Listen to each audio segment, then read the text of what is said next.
Hello everyone, welcome to engineer study circle.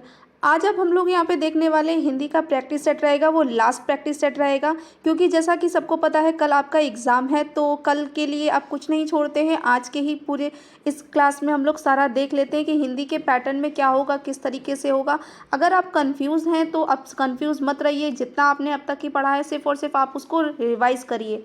ज़्यादा से ज़्यादा आप क्या करेंगे, अगर उस पर को सोचेंगे तो आप क्या होगा, आपको प्रॉब्लम होगा और आप क्वेश्चंस में आते हुए भी क्वेश्चंस को आप नहीं कर पाएंगे। तो हमें क्या चाहिए कि हमने जो भी प्रिपरेशन किया है उसको हम अपनी हेजिटेशन की वजह से उसको भूल ना जाए, ठीक है। तो इसलिए बहुत शांति से अपने दिमाग को शांत रख के ही प्रिपरेशन जितनी आपने किया है उसको सिर्फ और सिर्फ रिवाइज करिए। चलिए देखते हैं, बिना टाइम वेस्ट करते हुए अपना सेट स्टार्ट करते हैं, जो कि आपके एग्जाम के लिए बहुत ज़्यादा इंपॉर्टेंट रहेगा। लास्ट तक बने रहिएगा आप हमारे साथ में, ताकि आपको यहाँ से जो भी क्वेश्चन, अगर एक भी क्वेश्चन यहाँ से आता है तो आप उसको आंख बंद करके कर सकें। फर्स्ट क्वेश्चन है हमारा, अशुद्ध छाटिए, ठीक है। ये जो आपका यहाँ पे दे रखा है, इसमें से कौन सा आपका शब्द अशुद्ध होगा वो यहाँ पे बताना है। निशाचर, केले, ऋषि और पढ़ना, इसमें से कौन सा आपका क्या हो जाएगा, गलत हो जाएगा। होता है वो कौन सा है यहाँ पे, केले। ये कौन सा है, ये आपका यहाँ पे अशुद्ध लिखा हुआ है, क्योंकि यहाँ पे क्या नहीं आता आपका, ये अंकी बिंदी केले में नहीं होता। केले केले बोलते हैं, केले नहीं बोलते हैं। तो इस तरीके से कौन सा अशुद्ध हो जाएगा, हमारा बी वाला। नेक्स्ट मूव करते हैं। नेक्स्ट क्वेश्चन है, समास जिसमें कोई पद प्रधान नहीं होता है वो कौन सा समास होता है। ऐसा समास जिसमें कोई भी पद प्रधान नहीं होता है उसमें बहुव्रीहि समास होता है। कौन सा होता है, बहुव्रीहि समास होता है। अब साथ साथ में जितने समास होते हैं उनकी डेफिनेशन भी समझ लेते हैं। तो बहुव्रीहि समास, जैसे कोई भी पद प्रधान ना हो, हम बोल सकते हैं नीलकंठ।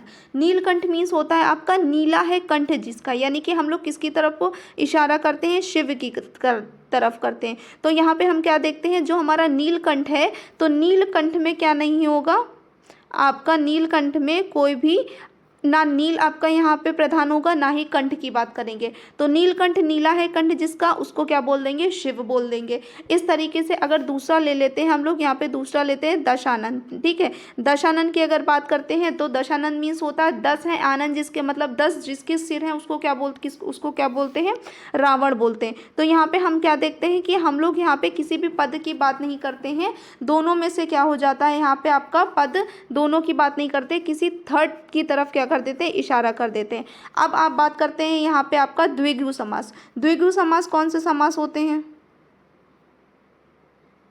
इस समस्त पद का पूर्व पद संख्यावाचक विशेषण हो वह द्विगु समास कहता है, ठीक है। मतलब क्या बोल रहे हैं, जो पूर्व पद कैसा हो आपका, संख्यावाचक हो। पूर्व मतलब पहला पद क्या हो जाएगा, यहाँ पे संख्यावाचक हो जाएगा, उसको क्या बोल देंगे आप, द्विगु समास बोल देंगे। इसमें समूह या समाहार का ज्ञान होता है। मतलब क्या होता है, जितने संख्या की बात कर रहे होते हैं वो संख्या उसमें इंक्लूडेड होती है। जैसे अगर बात करोगे सप्त सिंधु की, ठीक है, तो सप्त सिंधु मतलब क्या होता है, 7 सिंधुओं का समूह। अगर इजी ले लेते हैं, त्रिलोक की बात करते हैं तो मतलब तीनों लोकों का समालोक, ठीक है, समाहार, यानी कि तीनों लोक क्या है, समाहित है, इसलिए त्रिलोक बोलते हैं। चौराहा आपने सुना होगा, या चौराहा बोलते हैं, तो चौराहा का मतलब क्या होता है, 4 राहों का समूह। तो यहाँ पे द्विगु समास हमने क्या सीखा कि जिसमें पूर्व पद कैसा होगा, संख्यावाचक विशेषण होगा, वहां पे उसको क्या बोलेंगे, द्विगु समास बोलेंगे।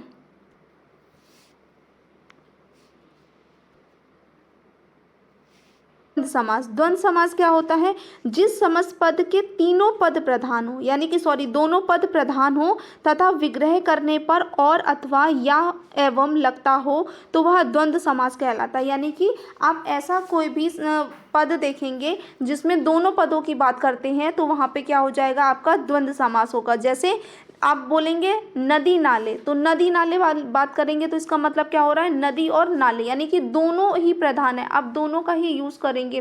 राजा और प्रजा, तो क्या हो जाएगा आपका, राजा प्रजा समस्त पद हो गया, ठीक है। तो विग्रह करेंगे तो आप राजा और प्रजा हो सकता है।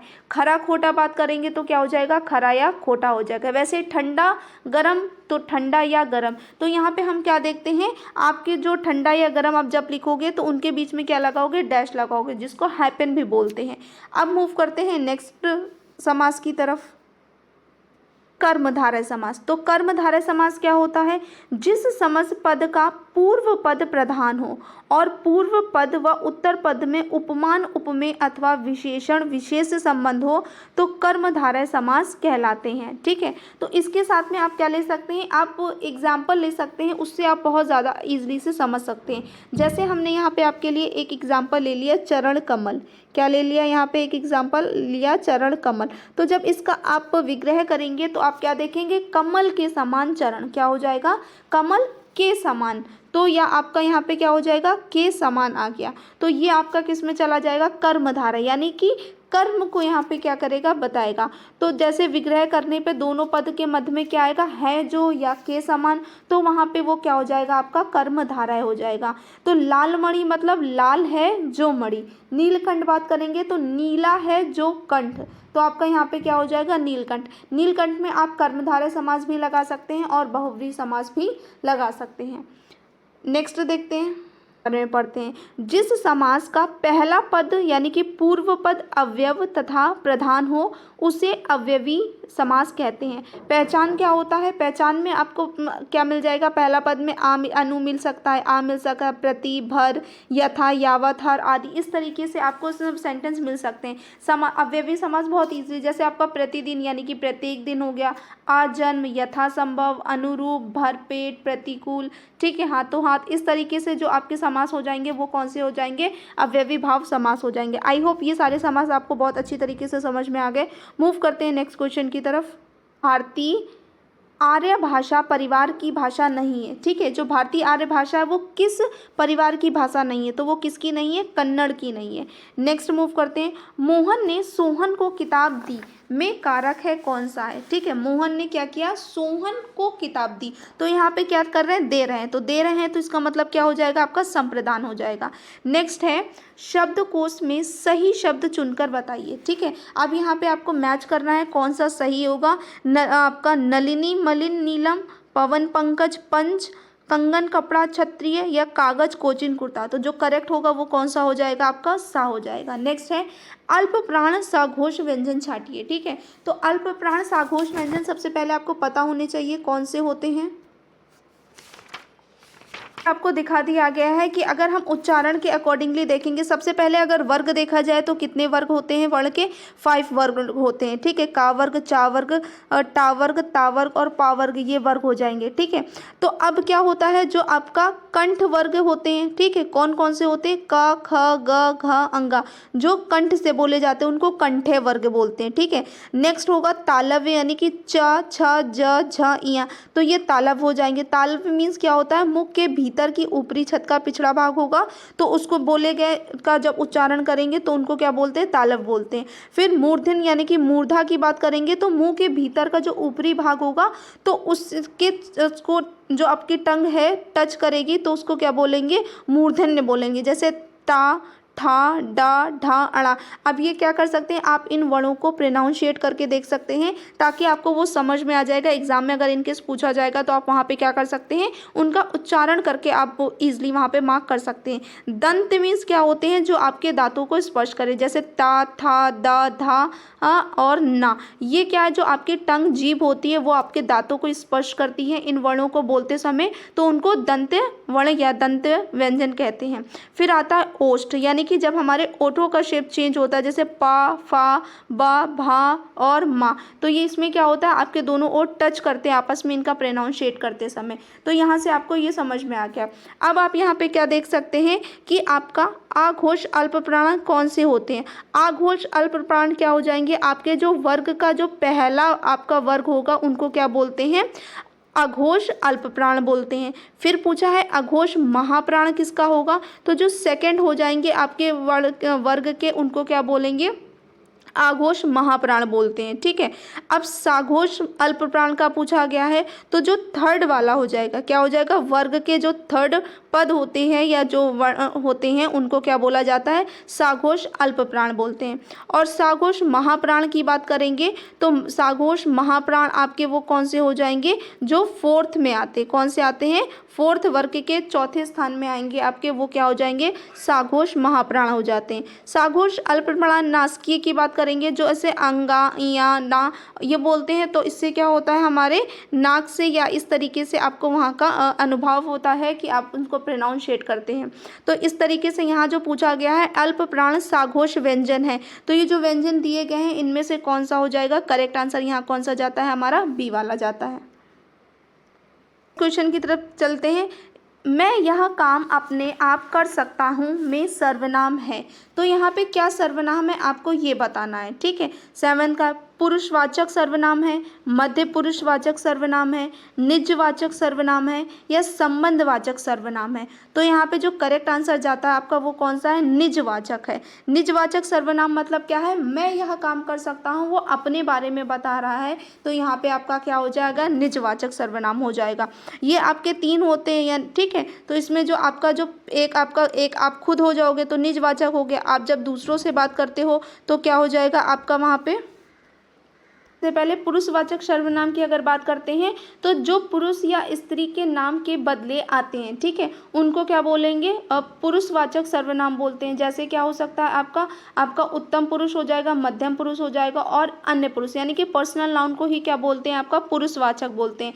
मैं, तुम, हम, इस तरीके से आ जाएगा, ठीक है। उत्तम में क्या होता है, जब आप अपने बारे में बात करते हो तो उसको उत्तम पुरुष बोलते हैं। मध्यम पुरुष उसको बोलते हैं, सेकंड पर्सन को क्या बोलते हैं, मध्यम पुरुष। आप जिससे बात कर रहे होगे वो आपका क्या हो जाएगा, मध्यम पुरुष हो जाएगा। अन्य पुरुष मतलब क्या हो जाता है कि जब आप खड़े होकर यहाँ पे बात कर रहे हो किसी अपने फ्रेंड से, और जब आप बात कर रहे हो तो ये आप क्या हो जाओगे, उत्तम पुरुष हो जाओगे। आपने अपने फ्रेंड से बात किया तो वो मध्यम पुरुष हो जाएगा। पर आपने क्या बात किया, वहाँ पे कुछ लोग खड़े हैं उनके बारे में बात कर रहे हो तो ये पुरुष क्या हो जाएंगे, अन्य पुरुष हो जाएंगे। पर इस क्वेश्चन में पूछा गया है मैं यह काम अपने आप कर सकता हूँ में सर्वनाम है, तो यहाँ पे क्या है, वो अपने बारे में बता रहा है ना कि मैं यह काम कर सकता हूँ, तो यहाँ पे निजवाचक सर्वनाम आ जाएगा, जिसको यहाँ पे रिफ्लेक्सिव प्रोनाउन भी कहते हैं। नेक्स्ट मूव करते हैं।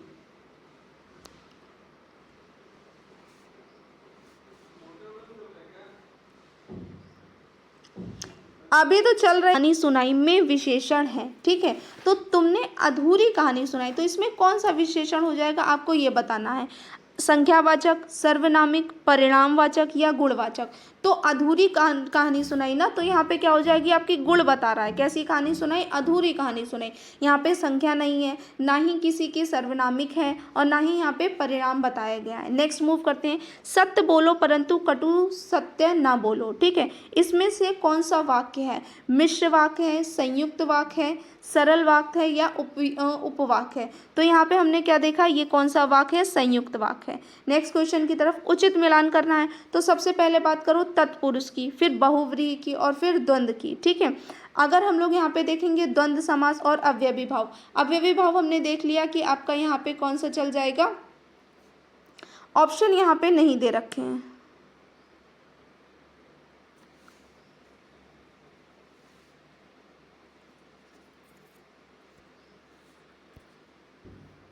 तो चलिए मैच कर लेते हैं, ऑप्शन नहीं है तो हम लोग यहाँ मैच कर लेते हैं, एग्जाम में ऑप्शंस मिलेगा आप टिक कर लीजिएगा। तो सबसे पहले पूछा है तत्पुरुष, अगर तत्पुरुष की बात करेंगे तो तत्पुरुष कौन सा है, त्रिलोचन, ठीक है, हमने बात किया था तत्पुरुष में, तो इसका यहाँ पे पहला कौन सा हो जाएगा, आपका त्रिलोचन हो जाएगा। नेक्स्ट मूव करते हैं बहुव्रीहि, बहुव्रीहि जैसा पता है वो क्या हो जाएगा आपका यहाँ पे, ये सेकेंड हो जाएगा।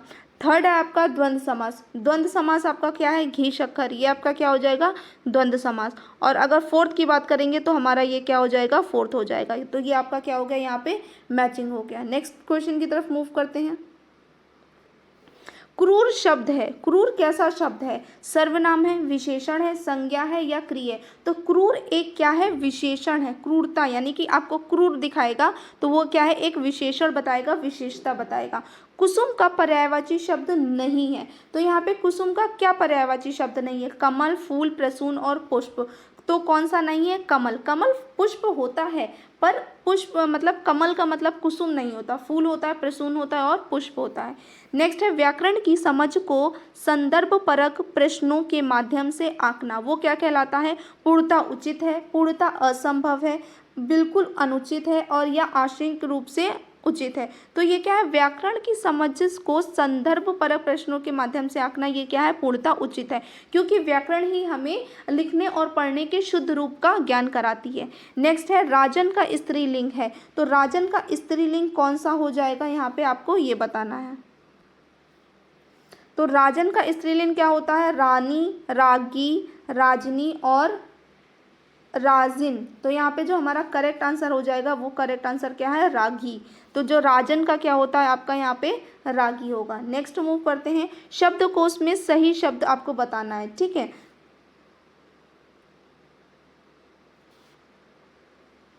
ये देखते हैं 15, प्रत्यय के योग से बना शब्द नहीं है, ठीक है। तो ऐसा कौन सा शब्द है जिसमें हमने प्रत्यय नहीं यूज़ किया है? जैसे बुढ़ापा, तो बूढ़ा का बुढ़ापा हो गया, पीछे, अगला और भूखा। तो यहाँ पे किसका नहीं है? आपका प्रत्यय के योग से नहीं बना है, तो कौन सा नहीं बना है? गला, जैसे अगला हो गया, ठीक है। तो इस तरीके से भूख से क्या बन गया? भूखा बन गया। पर पीछे एक ऐसा शब्द है जो किसी भी प्रत्यय से मिलके नहीं बना है। नेक्स्ट है नौका झील में डूब गई, रेखांकित पद में कारक है, ठीक है। रेखांकित पद में कारक क्या है ये आपको बताना है। अधिकरण, कर्म, अपदान और कारण।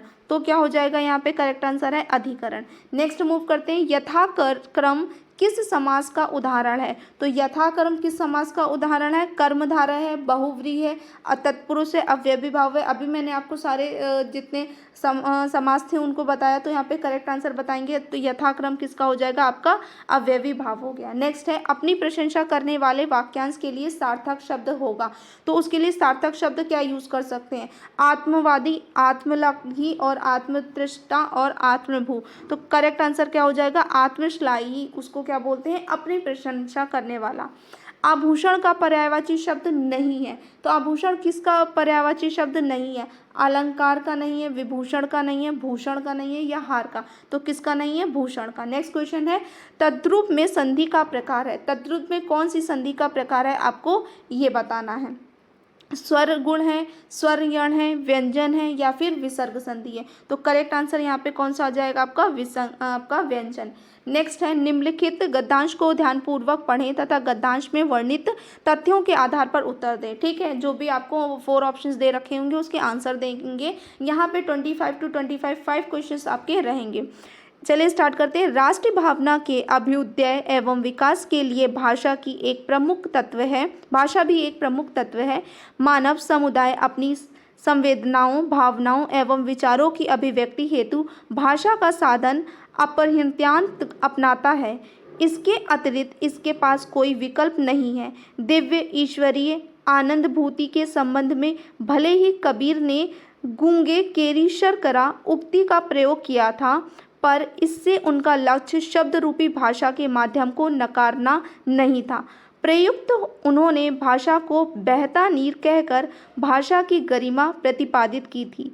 विद्वानों की मान्यता है कि किसी एक राष्ट्र के भूभाग की भौगोलिक विविधताएं तथा उनके पर्वत, सागर, सरिताओं आदि की बाधाओं उस राष्ट्र के निवासियों के परस्पर मिलने जुलने में अवरोधक सिद्ध हो सकती है।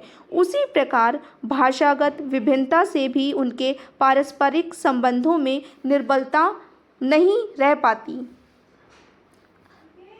आधुनिक विज्ञान के युग में यातायात एवं संचार के साधनों की प्रगति से भौगोलिक बाधाएं अब पहले की तरह बाधित नहीं करती। इसी प्रकार यदि राष्ट्र की एक संपर्क भाषा का विकास हो जाए तो पारस्परिक संबंधों के गतिरोध बहुत सीमा तक समाप्त हो सकते हैं। मानव समुदाय को जीवित, जागृत एवं जीवंत शरीर की संज्ञा दी जा सकती है।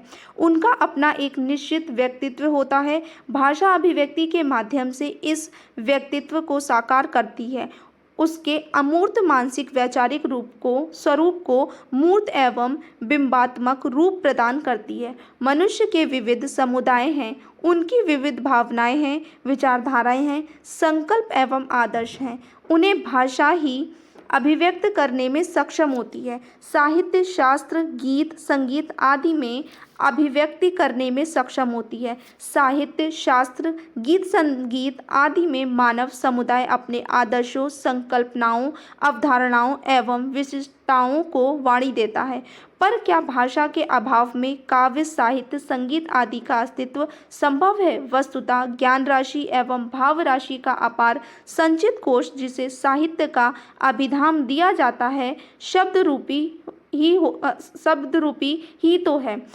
अतः इस संबंध में वहम की किंचित गुंजाइश नहीं है कि भाषा ही एक ऐसा साधन है जिसे मनुष्य एक दूसरे के निकट आ सकते हैं, उनमें परस्पर घनिष्ठता स्थापित हो सकती है। यही कारण है कि एक भाषा बोलने और समझने वाले लोग परस्पर एकानुभूति रखते हैं, उनके विचारों में ऐक्य रहता है। अतः राष्ट्रीय भावना के विकास के लिए भाषा तत्व परम आवश्यक है। यानी कि जब हम अपने विचारों का आदान प्रदान करते हैं तो वो हम लैंग्वेज के माध्यम से ही करते हैं। तो भाषा क्या है, बहुत ही ज़्यादा एक इम्पॉर्टेंट रोल प्ले करता है हम लोगों की लाइफ में।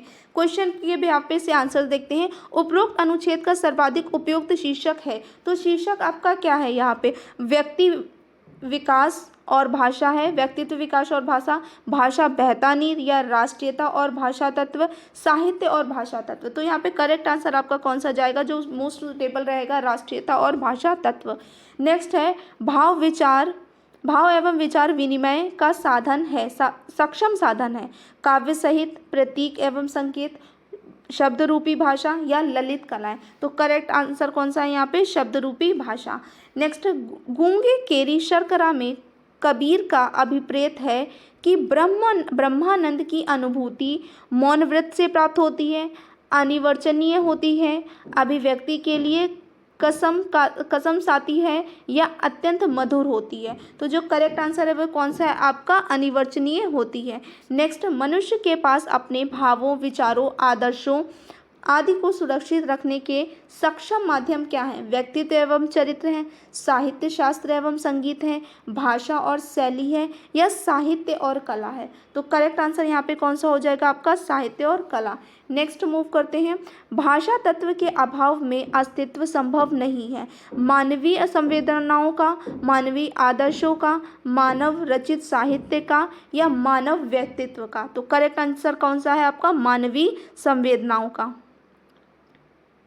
आई होप आपको ये सेक्शन बहुत अच्छे से समझ में आ गया है। तो आप हमारे टेलीग्राम चैनल से भी जुड़ सकते हैं, जहाँ पे आपको UPSSC JEE से जो भी इम्पोर्टेंट नोटिफिकेशन है या जो भी आपका इंपॉर्टेंट थिंग्स है वो सारी आपको वहाँ पे पता चल जाएंगी। और आपको इस PDF की फाइल के लिए भी आप वहाँ पे टेलीग्राम चैनल को ज्वाइन कर सकते हैं। और सब्सक्राइब करना ना भूलें, आगे की जितने भी एजुकेशनल वीडियोज़ हैं वो आपको टाइमली मिल जाएंगे। और आप डिस्क्रिप्शन बॉक्स में आपको लिंक मिलेगा, वहाँ से आप क्लिक कर सकते हैं। तो thanks for watching and keep learning.